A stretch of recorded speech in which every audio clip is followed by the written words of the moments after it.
Jim and Will. What have they been watching lately? They're husky, hairy, huggable homos. Movie Bears Podcast. Hello, all, and welcome to the Movie Bears podcast. I'm Brad Harris, and along with my husky, hairy, huggable homos and friends, we review films either current or classic on the show. Of course, with a lovable queer bear twist. We have got not one, but two movies for you on this week's episode. We are going to be diving into the live-action remake of Lilo and Stitch, of course, coming out of Disney, as well as Mission Impossible: The Final Reckoning. Final question mark? That's something I definitely want to get into and discuss. But before we get into these two phenomenal conversations, first and foremost, let me introduce my co-hosts. Can't wait to chat with these fellas. Jim Pugliafco is with us here as usual. Hey, Svenard, how you doing? I'm doing okay. Battling through some technical issues here at the beginning of the show, so bear with me. Hopefully my audio is okay, and I'll get things straightened out in a minute. But yeah, definitely another. I mean, last week we had a two-movie show. Looking for another awesome two-movie show. We'll see how awesome the movies were. That's a whole nother story. But we'll dive into it. We got to go to the movies twice this past weekend, so that's good, right? Yeah. It is. I mean, we got to see two different movie theaters too. Two different kinds of popcorn. Compare, contrast. Sure. Good time. Absolutely. So, yeah. Well, glad I'm you're ready. here. Awesome. William Lindis is also with us as I almost said Will, but I obviously meant well. Will, how are you doing? Good to see you. Hey, great to see both of you, and for everyone tuning in live. Your mission, should you choose to accept it, is to tell me which of the theaters had the best popcorn. You can't just leave me on a cliffhanger like that, else this message will self-destruct. All right. It's funny you mentioned that, Will. Set the stage, Jim. Yeah, go for it. It's funny you mentioned that, Will. Yeah, so we'll get into it a little bit, but like I can say that this weekend was, it's Memorial Day weekend. It was a holiday weekend. We have a big action adventure movie sequel movie, with Mission Impossible: The Final Reckoning, and we have a huge family film and remake and Lilo and Stitch. The movie theaters were rocking this weekend. Like we did kind of book a little late, but we were kind of scrambling around to see where we could get decent seats and get into a decent showtime in our area. So we ended up at two different theaters. We have one down the street from us, which is Galaxy, which we love because it's really close. And then we have another one.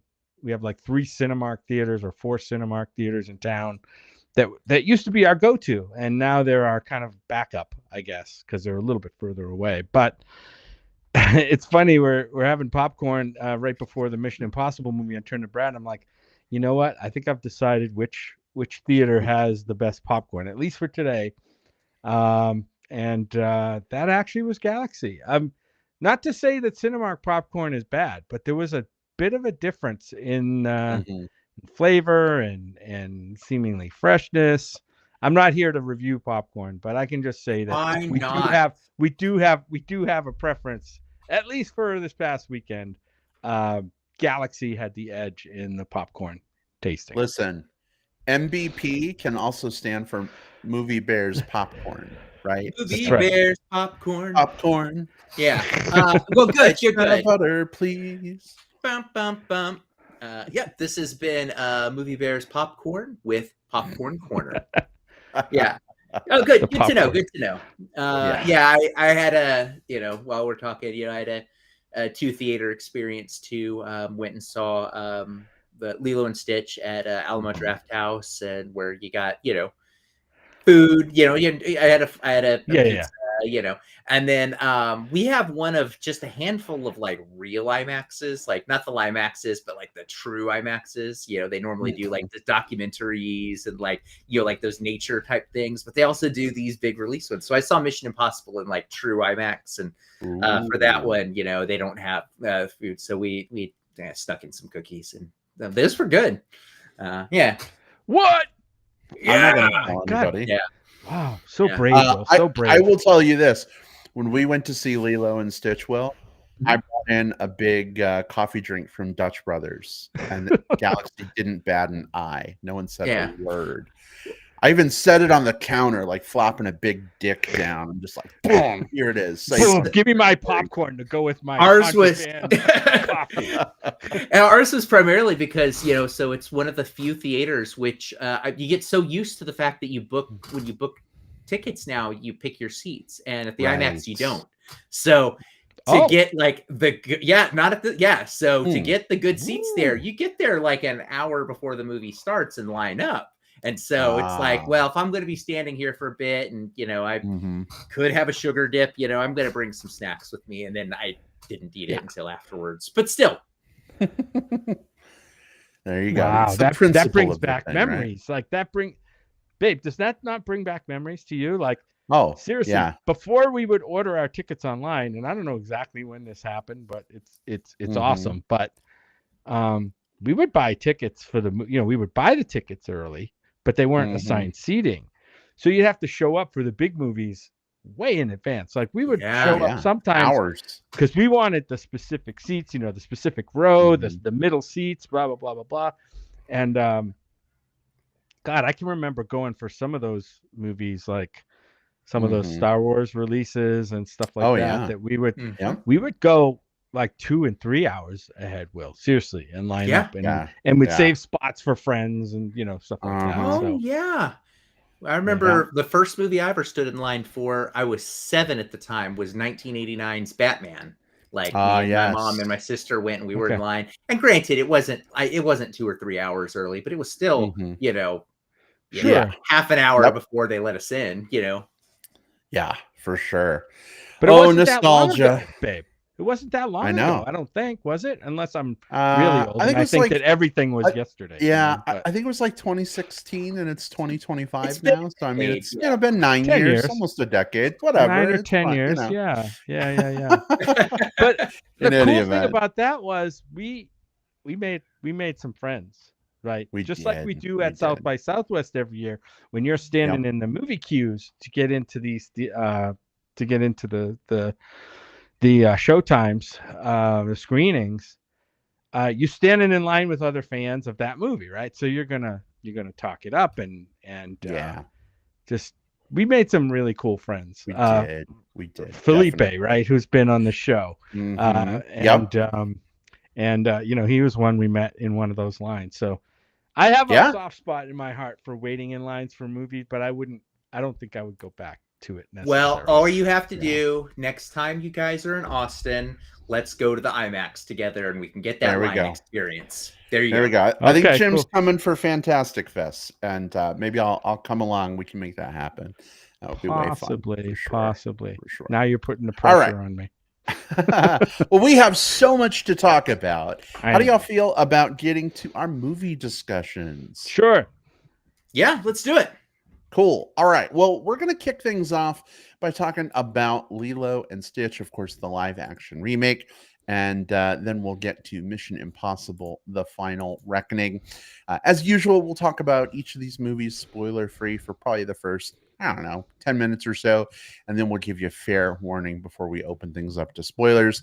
If you're listening live, do what you got to do to hear what you want to hear and protect yourself from spoilers if need be.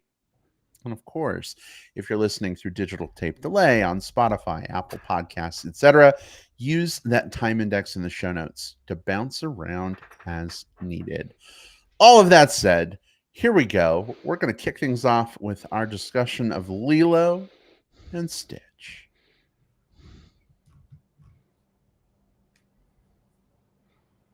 All right. Well, if you don't mind kicking off this Hawaiian roller coaster ride, speaking of nostalgia, back to Hawaii, back to a little girl and her unlikely alien friend.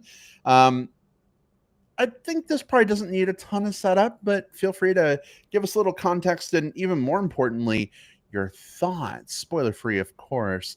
What did you think of the Lilo and Stitch remake, especially given your tepid history with these Disney remakes? Yeah, so Lilo and Stitch is a remake of the 2002 animated Disney Lilo and Stitch. And this one, the log line here is you have a lonely Hawaiian girl who befriends a runaway alien, helping to mend her fragmented family. This live action, and I do that with air quotes because, of course, a lot of the characters are CGI, so there's a form of animation here, but live action remake. It's directed by Dean Fleischer Camp, who we last saw and is most known for the Marcel the Shell with Shoes franchise. And long and the short of it is I do have a tepid history with these. The Disney remakes struggle for me with the idea of they're not just remaking a classic story and putting a new spin on it. They're remaking an existing brand piece and having to maintain that brand piece. And as a result of that, they're not able to get enough leeway to tell the story in new and exciting and different ways. I will say that there is a lot of heart in this. I think especially the relationship between Lilo and Nani, played by Maya Kealoha and Sydney Adudong. I think that's very compelling and easily the best part of the film. I struggle a lot more once the alien hijinks kick in. I think Stitch is fine. Stitch is fun here. I didn't like really kind of the Jumba and Plinkly stuff. There's a lot of that. And I don't know that Zach Galifianakis was a good choice for the voice of Jumba or the live action presentation here. This is probably higher on my list of Disney live action remakes. I think there's a lot of good DNA here. And ultimately, it's because at its core, it's a good story, right? At its core, they're adapting a good story that I think you can tell a lot of different ways and it still be good. The animated film is always going to be better and is much better here. Like, I think that the high points of this don't reach the high points of the animated original. The low parts dip well below kind of where the low parts of the original, which are also not very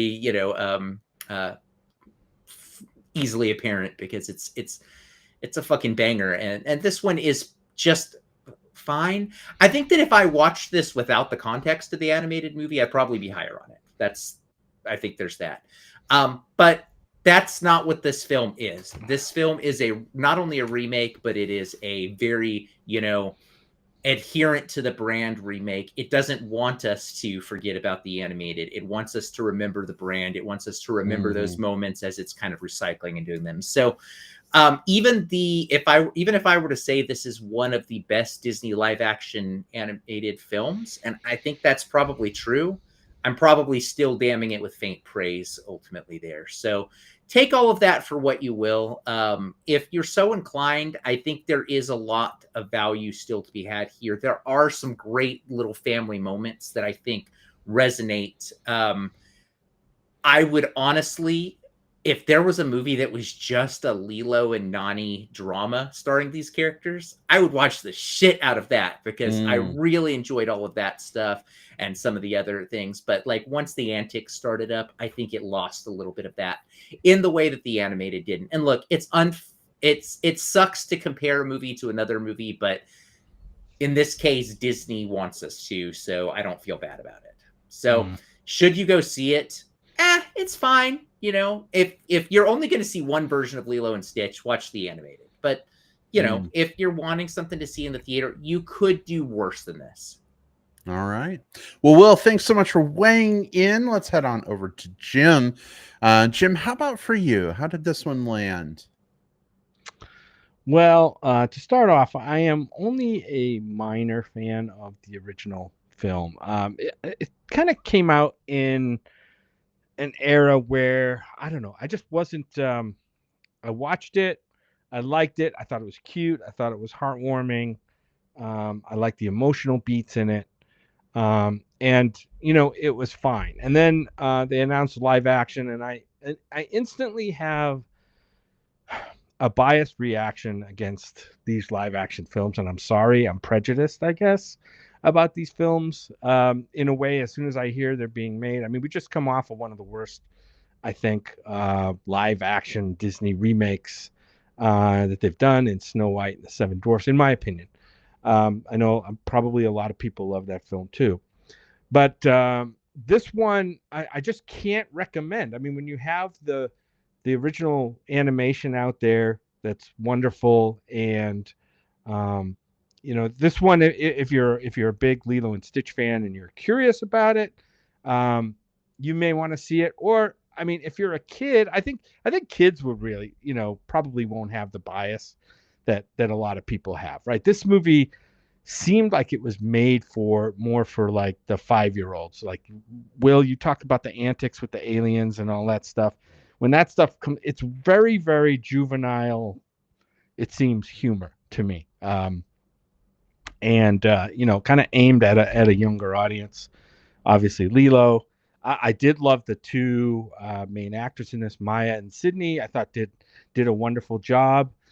But I just, there are other characters in here that, we'll talk about the Zach Galifianakis and Billy Magnuson characters, I'm sure, a little bit later, as Jumba and Pleakley, I guess, and which I didn't really care for at all. I can't even remember these characters in the original movie, and probably I need to go back and watch it again to get the gist of that. And then I was a little dismayed when this movie started. It is, I think the first 10 or 15 minutes of this are solid animated alien, like there's an alien sequence, I think, in the first 10 or 15 minutes of this. You don't see any live action, any Lilo or Nani in this for the first 10 or 15 minutes. And I don't know. The whole thing felt sloppily made to me. I'm sorry. I just couldn't get into it. I didn't really care for this film. It strengthens my bias, and I'm a little ashamed to admit that. So I'm kind of waiting for the next Disney or Pixar original feature to come out, so we can get away from some of these either live action remakes or just retreads. It's a little tiring. Jim, a Sorry. bias is okay if it's like, fool me once, shame on me, fool me 18 times, shame on the company that's making 18 of these, right? So, I mean, It's okay if you keep getting burned by the same stove. At a certain point, it's like, okay, I shouldn't touch this. Mm-hmm. Yeah, I'm getting into that kind of that realm, Will, where you're in sometimes for the Transformers movies, where you say, or the Fast and Furious movies, where you say, like, these movies really aren't for me. And I'm thinking, like, I'm in that camp when it comes to these remakes.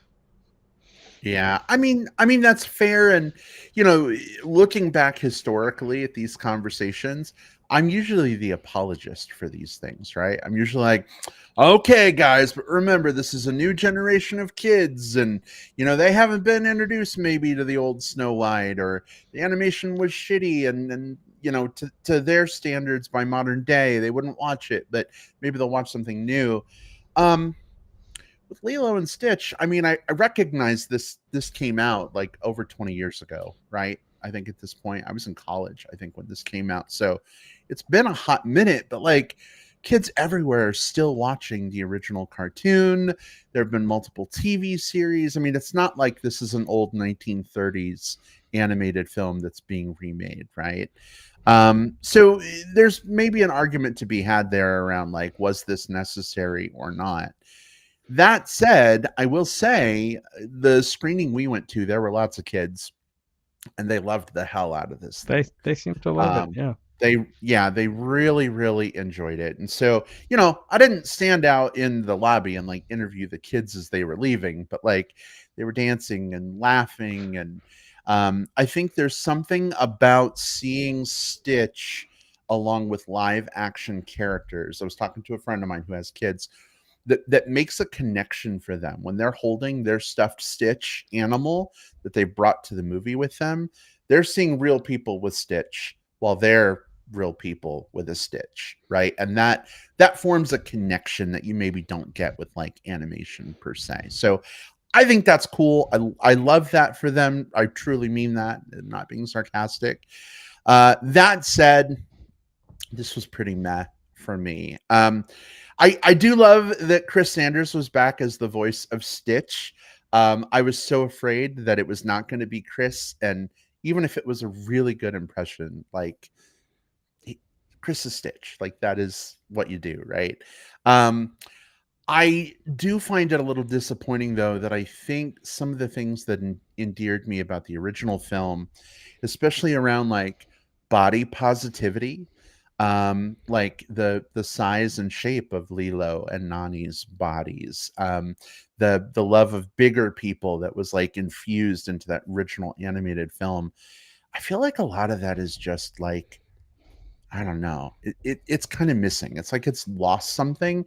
It's kind of like those paint by numbers pictures where it's like, in this area, paint with paint number 2, which is red, and then paint with number 4, it's got to be yellow. But like it hits the major beats, but it doesn't have the mastery, I think, of like how it chooses to use those colors and shades. So I love that kids are enjoying this. I love that families are, taking their kids to see this. I saw someone on Facebook say they took their kids to see this 3 times over the weekend. God love you if you have the money to go with your family to a movie 3 times in a weekend. That's amazing.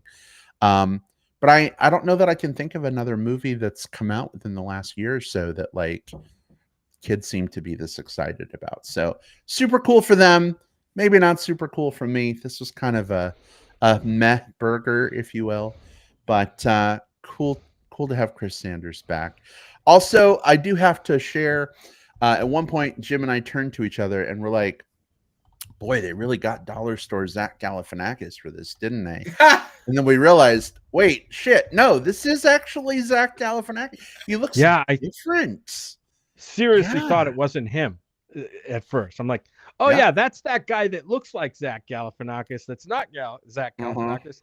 And then only to find out, holy shit, that was Zach Galifianakis in that film. So yeah, it was very weird. Very weird. I don't know what's going on there, and I don't want to suppose anything, but definitely a slightly different look. Mm-hmm. Well, I think there's I'm gonna give this. I'm gonna go into one thing I enjoyed and one thing I didn't about this film that I think it's kind of, to balance things out, right? I think one thing that this film did a really good job of is really relate to the element of what it is when you lose a family member, which was always part of the original animated film. The fact that Nani is raising Lilo and having to deal with like just some of these pressures. I think this film does a good job of kind of expanding a little bit more of that into the role the parents originally played and the role that Nani has had to play since. And I think that really, really shined here. And those were some of the emotional moments that really worked. Anything involving like the absence of the parents. That said, the other part of this film that the original animated film, it's about what happens when you lose and then what happens when you make found family. And I think we lose some of the found family here, especially in some of the Jumba and Pleakley stuff that dramatically changes course for what those characters do and how they fit into the puzzle pieces there. And I don't know that it really worked, and it didn't by the end of the animated, I was endeared to both of those characters. By the end of this one, I hated the Jumba character and I was okay with the Pleakley character. Wanted them and that's off the not screen. where I want. Yeah, and that's not where I wanted to land. You know who I did want on the screen as much as possible, though? Go for it. Wasn't Nani. It wasn't Nani. Wasn't Lilo. Wasn't I know Stitch. who it was. Who was it, Jim? It was Tutu. Yes. Was it the aunt or the grandmother or whatever? She was amazing. Yes, she and was. and that was kind of a new addition to this, and we'll talk more about it in spoilers, but she Yeah. was such a phenomenal fucking character and like a force in this thing, like a grandma riding an ATV. Like, come on, are Wish you they kidding had me? leaned into that character a little bit more. Yes, And yes, it I don't want to say that the original had a hole here because it didn't, but it does kind of shore up one of those like, well, were there any kind of adult hmm presences helping Nani? It's like, oh yeah, right, I fully agree. Like I think yeah. the Tutu character was a very welcome addition here. Yeah, Amy Hill just did a phenomenal job with that role, and I agree with you. Well, I think that was an area where the original kind of left me scratching my head. It's like, wait, social services are coming, but like there really are no other adults that are like helping them. Like, you know, it was kind of nice to have that element here. Also, Hannah Waddingham was really, really great in this as well. Even though it's a small role, she plays the alien commander, prime minister, whatever you call it. The voice work was chef's kiss. So Interesting good. week for her, isn't it? Right? She's in both of the movies we're Both talking about. films. Yeah. Yeah, yeah. It's crazy. Anyway, how do y'all feel about transitioning to some spoilers? We can dig in a little bit. I suppose. Ohana means let's move on. And let's move on. Means no plot details left behind. All right. Spoilers for Lilo and Stitch, the live action remake, are officially happening. Do what you need to do to protect yourself or not. Where do y'all want to jump in? So I have to ask a question because I don't remember a lot about the original film. Was the Hannah Waddingham character new for this film? Or was she a stand-in for a different villain? No, What do you guys recall? she was still in there, the Mhm. the grand councilwoman there. Okay. I think the only things that were dramatically changed were the introduction of the Tutu character. Mm-hmm. We spend more time with the social worker, with Tia Carrere. I don't know if that's a major change. I think Tutu is more of the major change there. Jumba was made a villain in this, whereas before he and Pleakley both were Right. antagonists who sort of turned into that found family at the end, and then they cut out the actual antagonist, and kind of Jumba filled that role as well here, which I think streamlines things, but I don't know if it necessarily worked.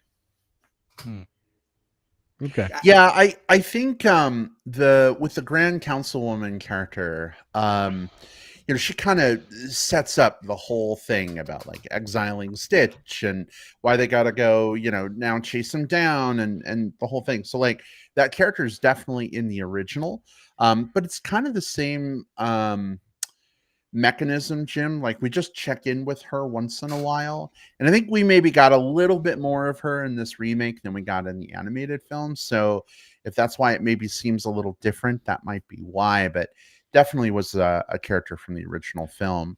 The major beats are still the same. You see her sort of like as the can Stitch show any goodness? Nope. Okay, we need to go after him, and then shows up and then realizes, hey, you know what? This is his new family, and there's some goodness, so we'll leave. And by the way, hi, Mr. CIA, FBI, Right. Cobra Bubbles guy. That's sort of the thing there. So I would say that her role, you check in with her at different places, but I think ultimately the core of what she does to the story goes unchanged between the two.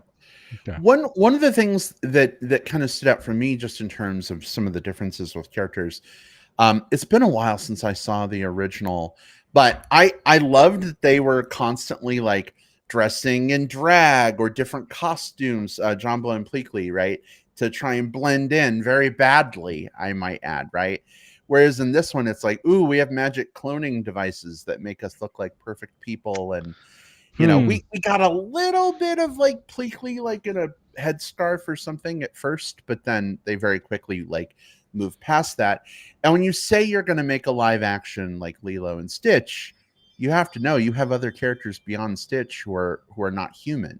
Yeah. So I think they tried to use some of their money to like make their alien visages good, but I don't know. Their skin looked really weird, and they were kind of gross, and I was conflicted because part of me is like, well, I'm glad they look human because their designs are not great, and I don't want to look at them the whole movie.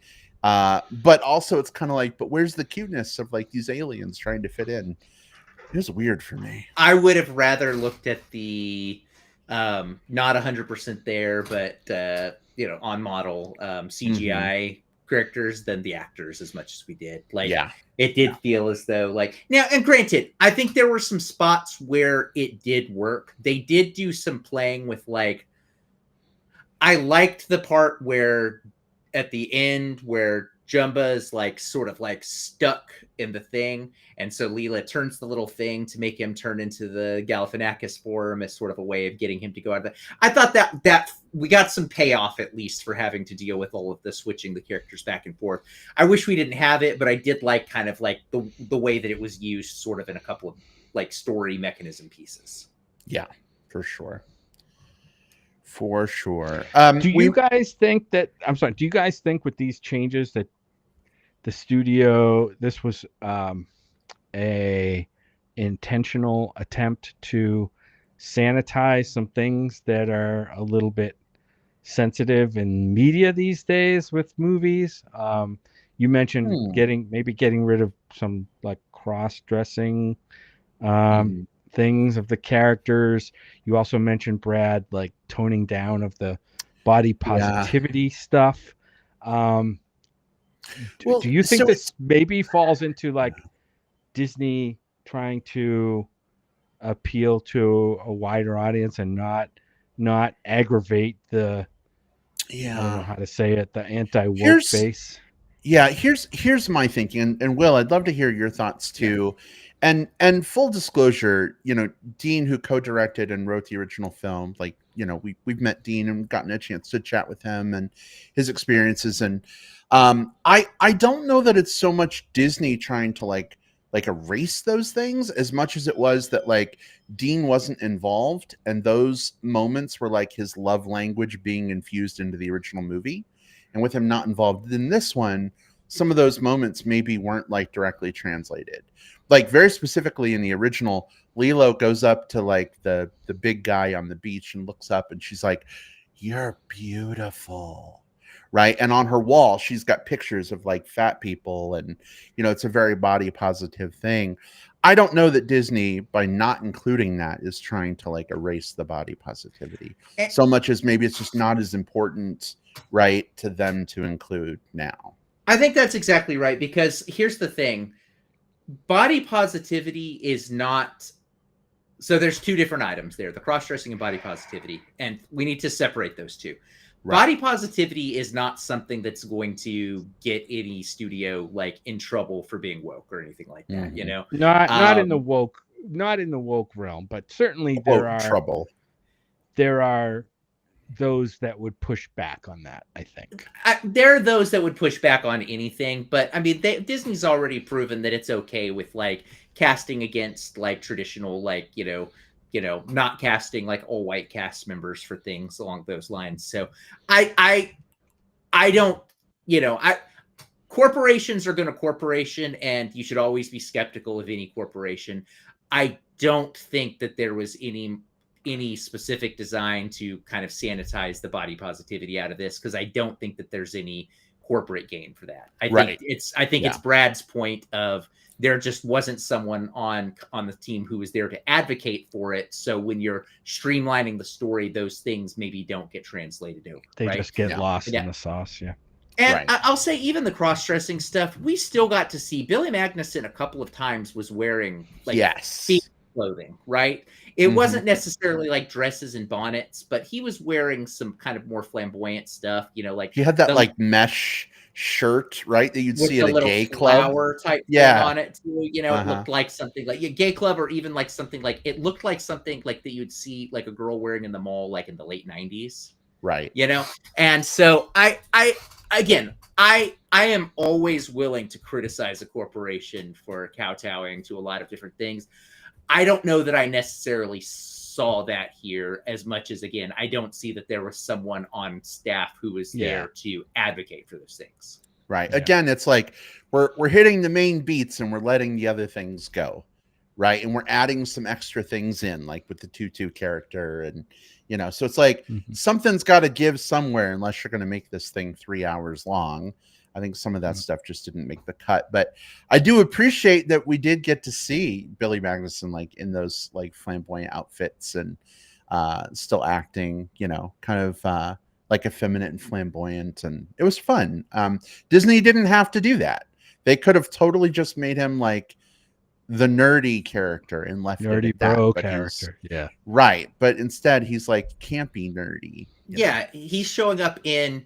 It wasn't just drag. It was human drag. And in this case, it doesn't mean necessarily dressing like a woman or dressing like a man. What he was doing was he was dressing throughout as just different, fun, wild outfits, which is a form of drag, right? You know? Yeah. So that I think that they, again, there's things they didn't get right with some of these characters and things I wish they had done better.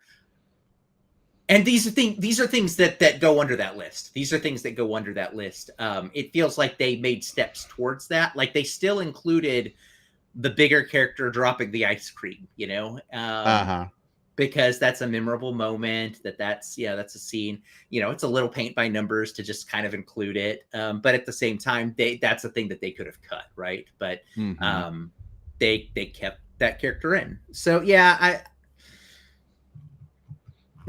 I wish they had done more of it, but the good news is I can go right now and I can watch the 2002 movie anytime I want. Yes. And I probably will. Holy shit. Yeah. I feel like I want to now. It's time for a rewatch. Well, and we're going to Hawaii in 10 days. And so, Jim, I was actually going to ask you if you wanted to watch the original in preparation of going. But I also wanted to call out, we saw so many locations that we recognized from our trips to Oahu, specifically up on the North Shore. That was fun. Like Haleiwa Town and the general store and the bakery. You know, Hatsuma, where you get the bakery and you know, a beach not far from where we got married. So I think maybe we look up some of the filming locations, Jim, and hit some of those up while we're there too. Sure. Oh, one other note that I think was just a good thing that they did, you know, Tia Carrere was the voice of Nani in the original. So it was nice that, they brought her back in a different role here. Oh, nice. Yeah. Yeah. I didn't realize that she was in this. And so when I heard her speak for the first time, I'm like, she sounds so familiar. And then there's a part where she's like sitting on the couch with Nani, like counseling her. And I'm like, oh my God, I know who that is now. Yeah. You know, that was really, really It's fun. It's like Adina sitting with Cynthia Erivo. Yeah. Exactly. Yeah. All right. Well, any other burgeoning thoughts you just need to get out about Lilo and Stitch before we change up our sitch? I'm ready to hunka move on to the next movie. Yep. I think it's just impossible for me to come up with anything else to talk about with this movie. Well, you know, there's like the big things to discuss, but at some point you just got to like diffuse the conversation, right? And move past it. Right. You know, as fast as you can. So anyway. That was a really lame attempt. I was day drinking today with sangria. I think it's thrown off my whole vibe today. You're fine. I just feel really mellow and not very sharp tonight. But sometimes that's what you need, right? Sometimes you show up and you're a fully realized podcaster, and sometimes you feel like just a faceless entity. Good job bringing us back around. I love it. All right, so we're going to go ahead and as we've been not so subtly alluding, move on to our discussion of the newest Tom Cruise that ever Tom Cruise movie that maybe ends this Mission Impossible franchise. We'll see. But just as a reminder to y'all, we're going to talk about Mission Impossible: The Final Reckoning, spoiler free for probably about 10 minutes. Then we'll open things up to spoilers. So do what you got to do. But real quick, wanted to say hey to all of you hanging out there in listener land right now. See a bunch of you hanging out with us on the live stream. Feel free to say hi in the chat. Let us know what you thought of these films. Would be happy to maybe read some of your thoughts on air. But welcome. Glad to see you. If you're joining us hours later, days later, weeks later, years later, decades later, that would be really cool if that happens. A, but B, we still want to hear your thoughts. So feel free to let us know what those are.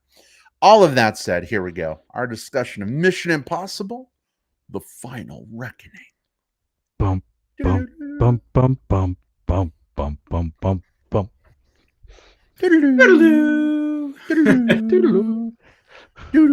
All right. Jim, have fun editing with that one. I can't wait to hear back. Oh, It's problem. going to be great. It's going to be awesome. All right. That's what makes it So absolutely.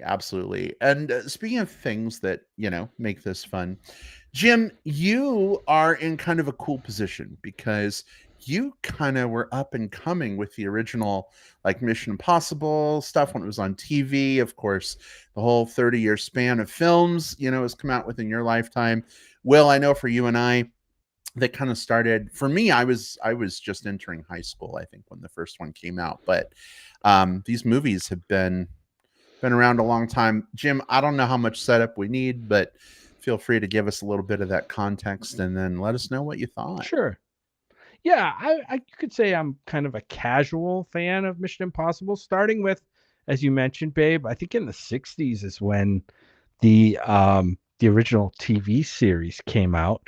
I don't know if the TV series was based on like a novel or a series of novels. It may have been, or maybe the novels came later, kind of before the movies. But yeah, Mission Impossible, the latest film, is called Mission Impossible: The Final Reckoning.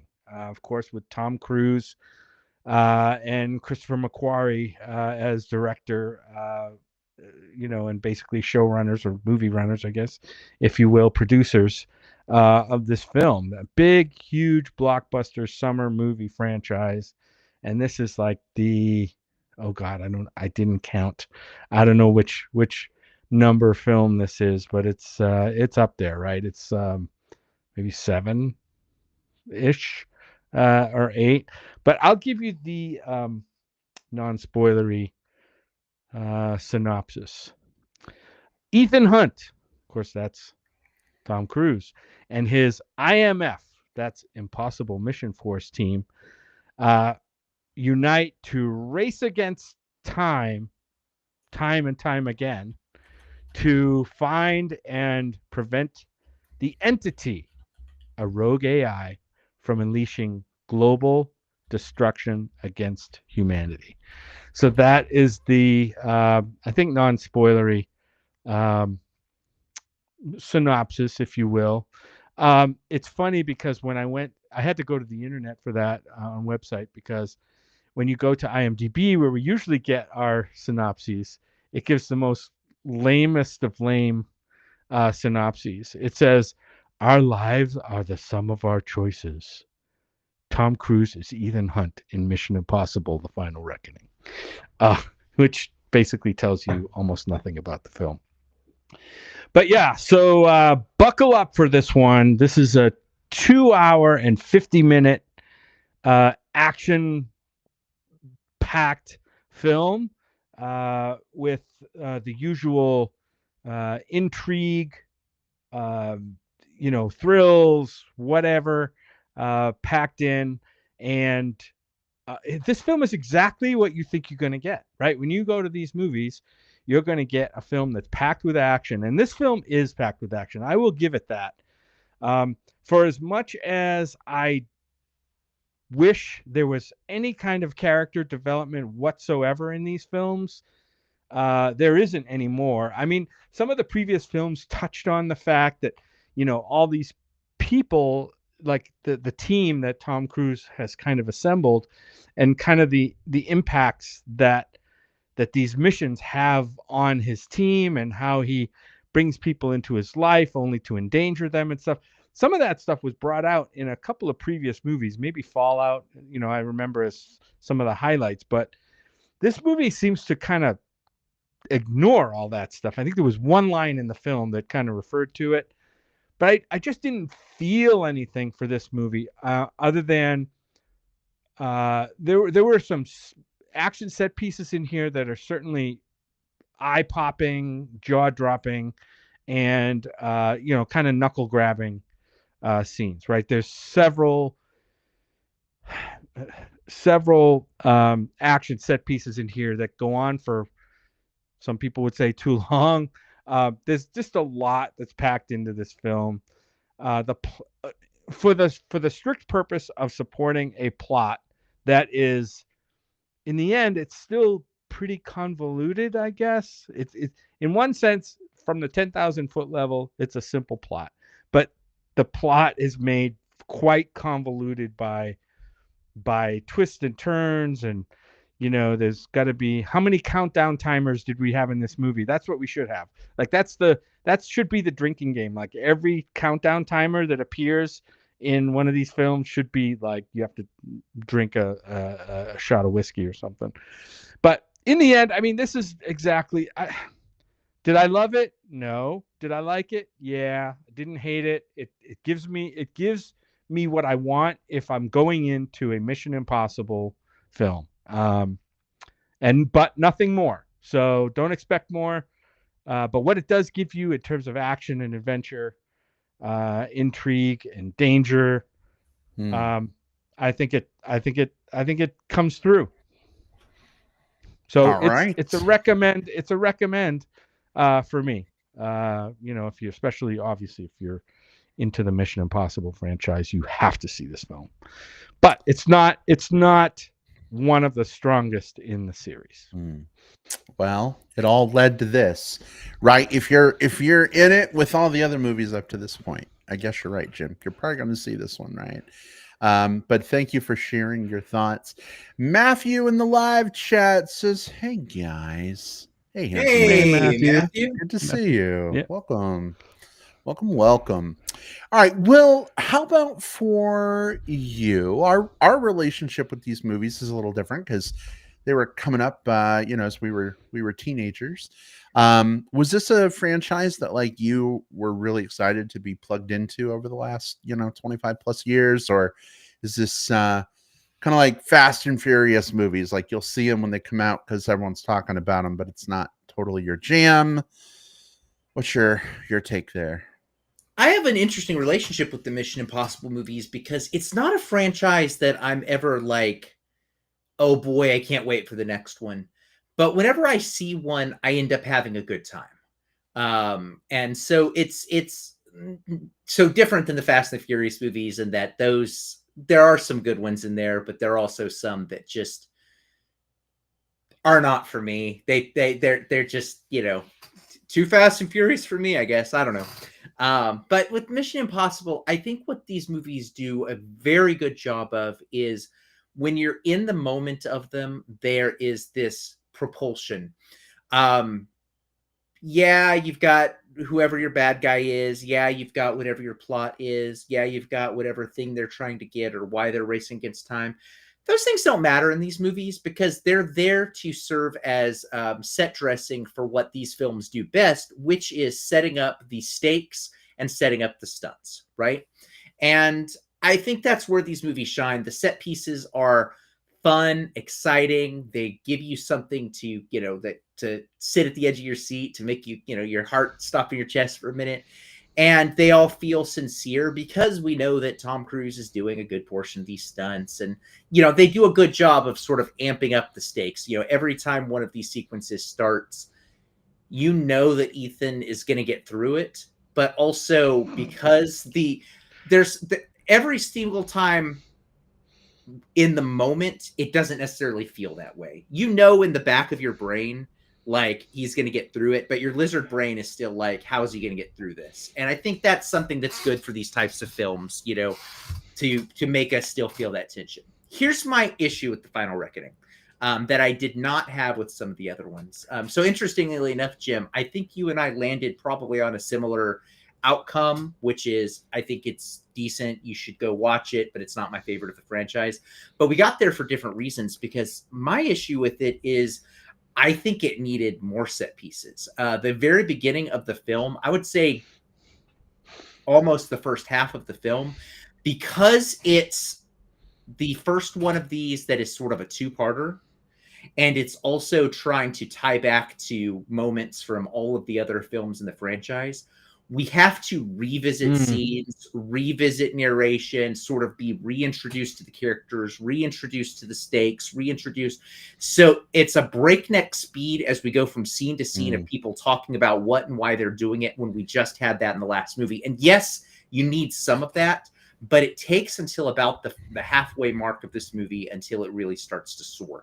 The last half of this movie has, I mean, there's at least two like amazing Tom Cruise set pieces. There's some good stuff, like all the characters kind of get their hand on the ball in different ways in the last half of the film in some fun ways. But in a Mission Impossible film, it's kind of a slog to get to those points, and it shouldn't be. It needed to dive right in. It needed more, like, honestly, what it needed was like a 15-20 minute, like, crazy out of the gate opening action set sequence that then turned into, you know, maybe then they reintroduce this stuff. Like they needed to re-grab us. It's not that there's no action in the first half of the film. It's just, it's not Mission Impossible stuff. So yeah, it's still fun. It's still good. Like I said, I saw it in IMAX. This looks gorgeous on a giant screen. This is the best way to see a big action film, is when, and especially there's some moments where you're like, the opening narration has like the entity, and it's like that blue tunnel of like text and stuff like that. When you've got a screen surrounding you on all sides, that was one of the most immersive things I've ever seen. So I will say that was cool. The blue blob. Yeah, as you're going through it, like yeah, it looked, oh my gosh, on a giant screen, it feels like you're in the middle of it. It looked so fucking cool. That's awesome. Yeah. So Final Reckoning, yeah, if you like the Mission Impossible movies, you should go see it. It's good action. It's good blockbuster stuff. I mean, Tom Cruise has landed the plane on a franchise that I think has been one of the things, you know, not solely, but one of the things that has sort of kind of kept blockbusters and movie theaters kind of moving over the last 30 years. You know, they've kept butts in seats. And so I think it's worth it to sort of see how this one ends, but it's not my favorite of the franchise. Well, Will, thank you so much for your thoughts as well. Yeah, I have conflicted feelings about this one. These movies in general, for me, you know, I saw the first couple, they were fun. But then with each successive one after that, it's just like, why? But the last like four-ish of these, I've really been into. I've enjoyed them a lot, including Dead Reckoning, you know, a couple years ago. I think the issue I have with this one is everything is like reset again. It's like we got to spend all this time like putting all the pieces back on the board and setting everything up all over again, when this is part two, right? Like this is the second part in like a duology to end everything. And it just feels like, I don't know, there's just a lot of barrier to entry for me, especially like if you go back and watch a recap of the last movie and then hop into this one, it just feels like a lot of momentum spinning is happening to try and get everything up and going again. Instead, like, I don't know, it's a weird hole to thread, I guess, because it's like the last movie came out multiple years ago at this point, so you kind of got to bring everybody back in and catch everyone back up to speed, right? But at the same time, this movie did not need to be 2 hours and 52 minutes or whatever it was. It's way too long, and I think it has way too many just like side quests and missteps, and like, cool, we can include all these things, but I feel like the story isn't as like coherent and anchored as it could be. And it felt less about like a final ride with Ethan Hunt and his crew, and more about like, how many stunts can we pack in? How many cool underwater action sequences can we pack in? How many neat camera angles? And while all those things can be great, like too much of that stuff, at least for me as a moviegoer, it gets overwhelming. I'm like, oh, now we're in another plane thing when we already had 5 plane things. And anyway, I think when we finally get to like the last quarter of the movie, and things start to come in for a landing and start to come together, it's really good. I really enjoy it. But man, the 2.5 hours to get there were maybe just not super great, unfortunately for me. Also, I know these are like MacGuffin movies, but like this is the most MacGuffinest MacGuffin movie that's ever MacGuffined, I think, including the MacGuffin from the last movie, which is in the trailer, so that's not a spoiler. But now there's like new MacGuffins and like the MacGuffins MacGuffin together, and it's just this whole thing. Also, I'm just gonna say it: the AI fear mongering message in this movie is just ridiculous to me, and I want to talk more about that when we get into spoilers. But I don't know, man. Like, it's just it bugs me. In any event, this is definitely worth getting out and seeing on the big screen. Well, we didn't see it on an IMAX screen, but we definitely saw it in a theater with a really good sound system. And these films always have really great sound design, especially for these action sequences. So big screen with really good sound is the way to do it for sure. But I don't know. Unless you're a huge fan of this franchise or you just want to see this thing like finally fucking end, I don't know that there's a ton here for some folks. No, and I'm not sure where this is the end. I'm really not. I mean, I'm sure it probably it's going to make a shit ton of money, based on the attendance that we saw on the ground. It looks like it's probably going to do very well. I don't know. I didn't read any articles about box office or projections, but I'm sure it's going to do well. And I really want to see this franchise get a cap off, kind of like the No Time to Die, like kind of like James Bond got, right? Like the Daniel Craig James Bond got that No Time to Die movie, which I thought was really cool. It had a really impactful and emotional ending. I think this franchise deserves that for Tom Cruise too. Even if, if and when he's thinking of bowing out, I think they probably need to do that. And I think that's got to be one of the movies coming up, probably. So the if and when is, at least for Tom Cruise and his production credits on this, he has said he is done with this franchise at this point. This was his last movie, and he's also said he's there won't be any more, at least from anything that he's producing. So, and I think that's probably I feel like that's actually probably pretty accurate here, because this isn't like Bond where you replace Bond every few years and you can get away with that. Tom Cruise is this franchise, and they tried to build up a replacement at one point when Jeremy Renner came in. Renner. Yep. But Jeremy Renner has left the franchise as well, and so they don't really have a good person to turn that over to. You have a younger cast that you could turn the realms over to in terms of like a younger IMF, but you don't have like that Tom Cruise character there organically. So I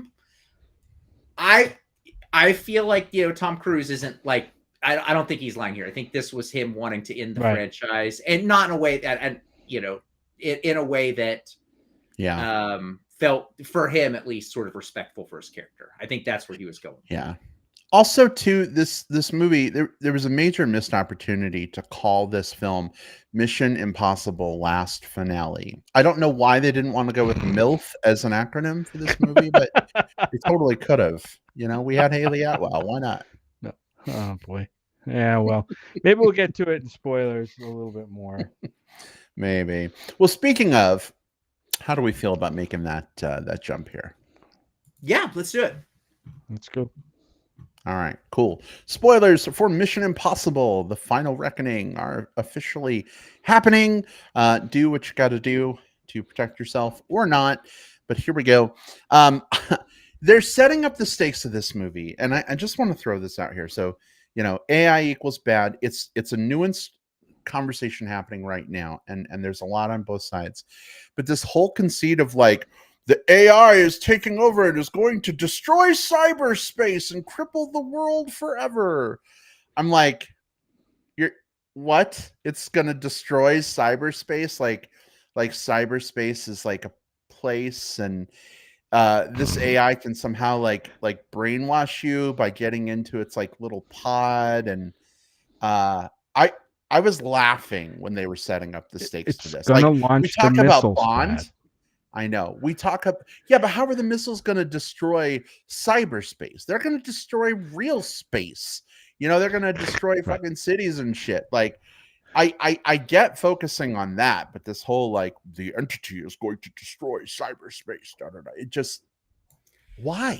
Well, I think Like, part of the way they're destroying cyberspace here is through, at least here, like misinformation. I think that was one of the big pieces they're doing. Like they were doing a lot of like replacement of images to sort of use cyberspace as like a propaganda tool. Like they, sure, yeah. And as a discussion piece, I loved that bit of it, right? Because it's like, even right now, like with Google's new AI video tool that came out a couple days ago, version 3, it's like you have to question everything you see now. Like, it's getting so good. But I think like using that to turn people against each other and then like gain control of missiles is very different than like destroying the internet. That's the linkage that I'm not getting, I think. And yeah, it seemed a little like Bond villainy, mustache twirly, like, I'm going to destroy the internet. This movie had no interest in exploring that. They just laid some lip service out there, kind of window dressing for the plot. Was the AI was window dressing for the plot. That's it. They didn't explore, and you know what? And that's good, because this isn't the movie probably to explore the nuances of what AI and the entity is going to do. Are we ever going to get to an entity? All that stuff. That's fine. They created a boogeyman out of AI, and that's what they had to go after. And okay, now we're going to throw plot and action set pieces at it. All good. Are we in spoilers yet? yes. Yeah. Okay. Yeah. So I was very let down by the ending of this movie. Like, he walks away into the crowd at the end of the movie with his AI in a box. You know what I mean? Like, that's the end it didn't feel like the end of a successful franchise. It didn't feel like the end of an iconic character at all. I don't know. It felt lacking to me as an ending, as a final reckoning, you know. So that's why I think, other than what Tom Cruise has personally said, that's why my feelings are, I'm not sure this could be the last one, but we'll see. Hey guys, Yeah. let's end this like a Mission Impossible movie. They all look at each other and nod, or Yeah.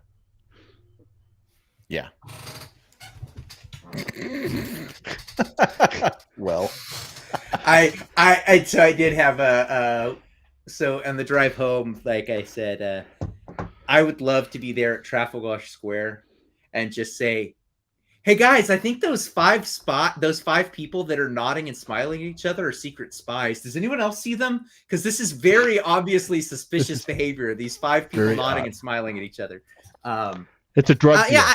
Yeah, it's a drug deal. Yeah, I had less of an issue with kind of the way that wrapped up. It was, just the characters sort of, the characters acknowledging Ethan and Ethan acknowledging his team. And I think that's sort of like at the core kind of like what that character is about, right? Like, this is a movie about the guy who always saves the day, but also the guy who always saves the day has this team behind him. And I think that's why they ended it with that scene. Was it the best way? I don't know, but I had less of an issue there. I did really like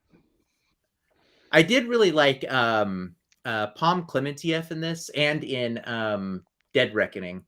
I liked that we got to see essentially Mantis be the heavy of the team, like, it was really fun whenever there was a scene where it was like, hey, we need to kick some guys' asses, just like she's the one that steps forward and gets to be the ass kicker. I thought that was pretty neat, and it was very believable too. Like, every time she whipped her gun around, or like, wrapped someone into like a sleeper hold, or like, did something like that, I'm like, if there was anything that could like give me like a hope for kind of like continuing this franchise on, I would follow like her character and as kind of the core of a new IMF. I think she's cool as shit, and I think she did a pretty good job in this. Who did not do a good job in this was, man, Nick Offerman felt really out of place in this film. Ooh, yeah.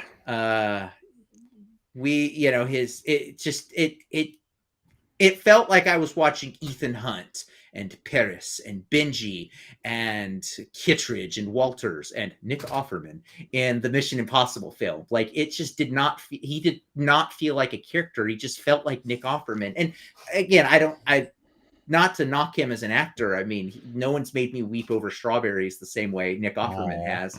But this just wasn't the click. This was not that. Yeah, definitely. And especially at the end where he's like, he's doing all he can to convince the president, played by Angela Bassett, who I thought did a really good job, by the way. I would have liked to have seen more of her. But like, he's doing everything he can to convince her to make a different decision, right? Like, up until the very end, and then he's like, I don't know, he just does a complete 180, like right at the end, and I think he ends up shooting somebody.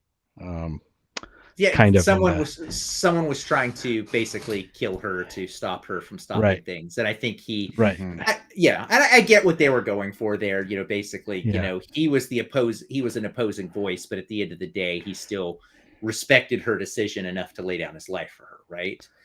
He was a good soldier. But, you know, Tremel Tillman, I did like seeing him. He was the captain of the sub. Nice. Also good to see, you know, nice, beautiful gay man in a leadership role. Tremel Tillman was really good in this. You know what? This movie, there was a turning point where this movie turned the tide for me, and there was this, you know, we're cutting back and forth between all the characters doing their things. The moment he wakes up on the sub and meets this like really interesting cast of people on the sub, and I like following them, and the rest of the team shows up in the cabin and sort of things start happening there. Those things were happening at the same time. Up before that, I wasn't fully clicked in. That moment where those two scenes started happening was when I started to get on board. Like, because those scenes were really cool together, and they both led to some interesting places together. Yeah. Back to Tremel Tillman. I do love the way he played that submarine captain.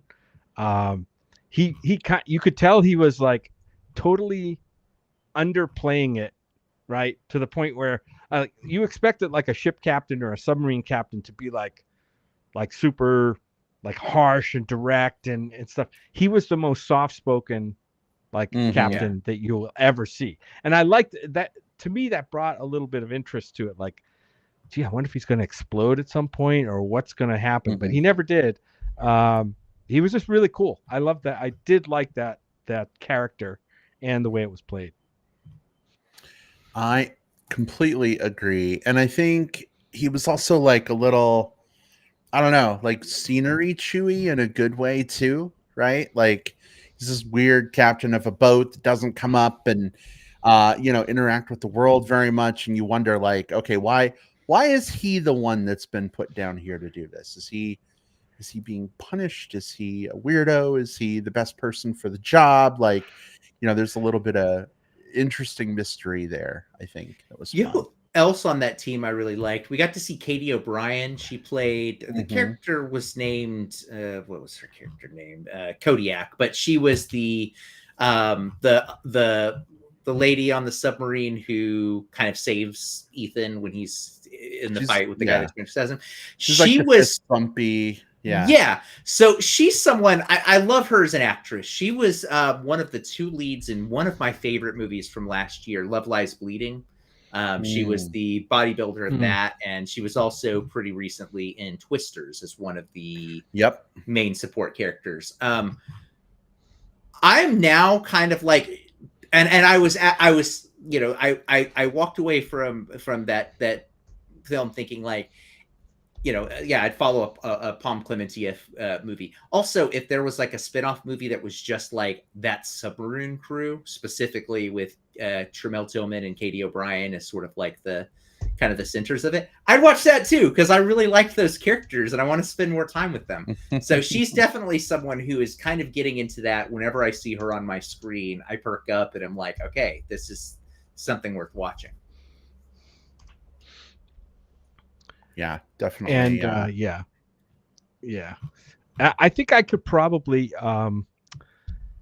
do. I think at this point, I've seen it so many times in movies that I could perform that procedure, that emergency procedure on somebody when they're unable to breathe because their lung cavity is filling up with blood and their lung is getting crushed, and you have to relieve the pressure, and you have to like make an incision and stick a ballpoint, the hollow part of a pen in to relieve the air. I swear I've seen that in movies probably maybe a dozen times at this point. I could probably do it. So Brad, you're good. If that ever happens, I got you, man.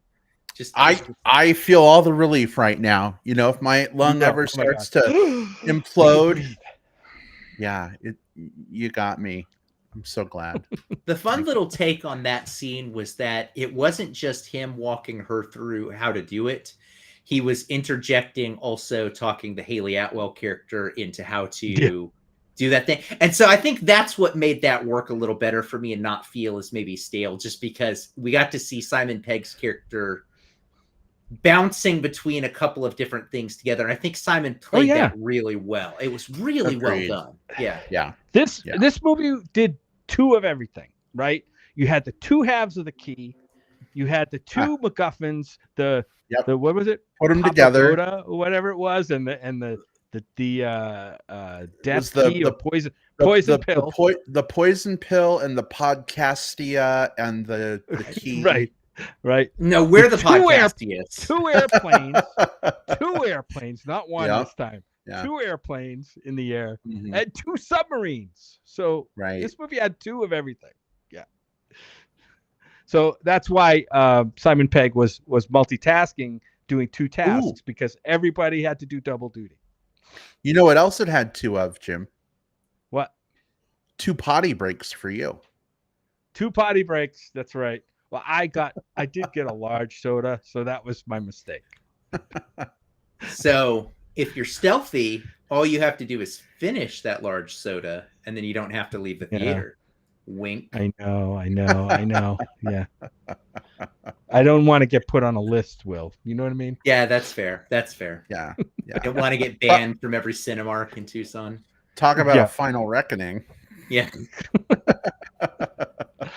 All right. Well, I just want to say, last note for me, Hannah Waddingham in this movie, she was the captain of the George W. Bush aircraft carrier. It was fun to see her show up. I did not expect an American accent. I guess I should have, because she's like the captain of an American ship. But I was like totally thrown off, like not hearing that accent, especially after seeing Lilo and Stitch. Like I was so ready for it, and but she's great. I'm so happy she's starting to be in everything. Yeah, it's kind of amazing to me how Brits, Australians, and New Zealanders mainly, not just Brits, but anybody from the UK, can totally take on an American accent and sound, reasonably convincing, right?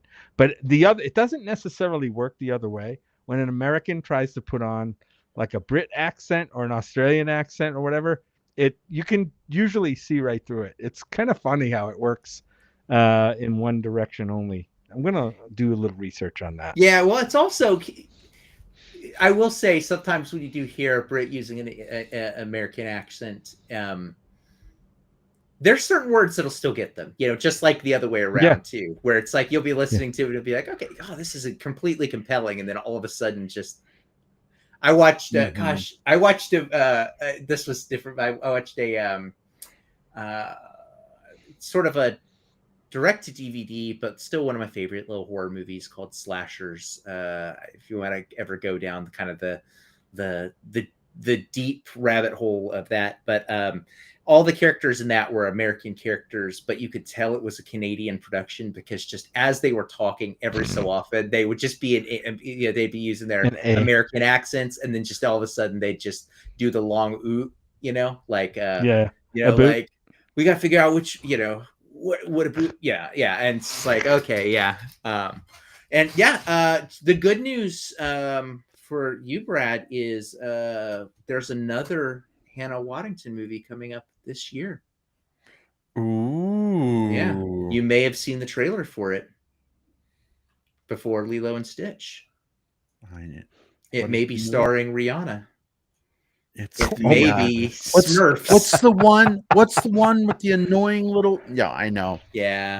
I probably will not choose that movie to make the Hannah Waddingham hat trick. Just let's see what's coming out the same week as Smurfs, just so we can see if there's something else to see, because I'm not feeling it. No, hopefully not that other one. What was that other one? Bedroom? What is it? Bedroom Betty, or what's the name of that film? That other animated film? Looks terrible. I know exactly the one you're talking about. Gabby's Dollhouse, the movie. Gabby's Dollhouse. Now, so with that one, that's very obviously based off of some property that I'm just not familiar with. So I watched that and said, this is not for me, but I imagine that it might not be for me. Might not. Right. But that one I can give a little bit of like space and grace for, because it looks like it's based off of like a current franchise that kids are into. Yeah, it's a series that started Netflix in 2021. Whereas Smurfs feels very much like, who is this for? Mm-hmm. Who is this for? So anyways, that's a different conversation that we may not have if because we may not be reviewing Smurfs on this podcast, depending on when that comes out. But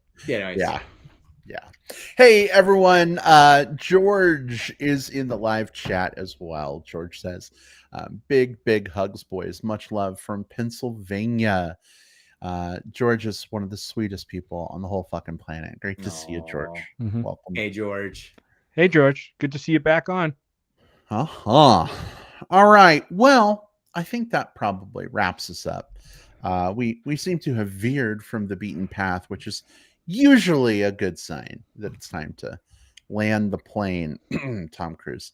Is it the red one or the yellow one? One of them, whatever.